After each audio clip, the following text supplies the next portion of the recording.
দেড় কাপ পরিমাণ boneless chicken নিয়েছি, সাথে আদা 5-6 কোয়া রসুন দিয়ে এটাকে ভালোভাবে সিদ্ধ করে নিয়েছি।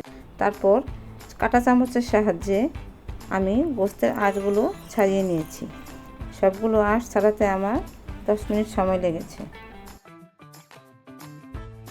আমি এখানে 1.5 কাপ পেঁয়াজ কুচি, 1 কাপ ক্যাপসিকাম ও 1 কাপ গাজর কুচি নিয়েছি।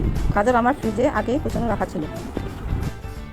এবার চুলোতে কড়াই দিয়ে তেল 1.5 টেবিল চামচ তেল দিব, সাথে কিউব করে কাটা পেঁয়াজ দেব।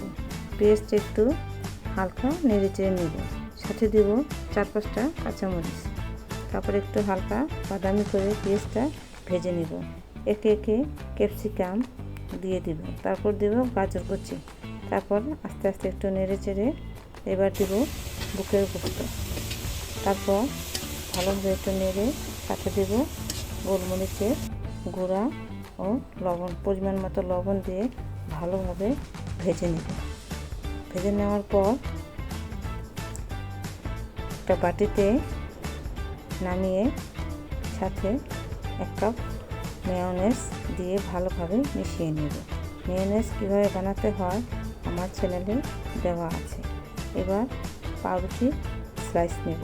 অনেকে আছে পাউরুটির সাইড কেটে নেয়, কিন্তু আমি এখানে কাটিনি।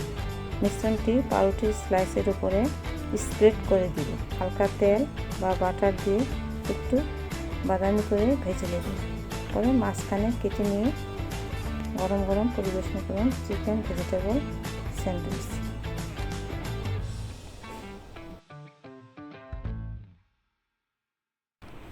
স্বাদ বাড়ানোর জন্য টমেটো কেচাপ দিয়েও খাওয়া যায়।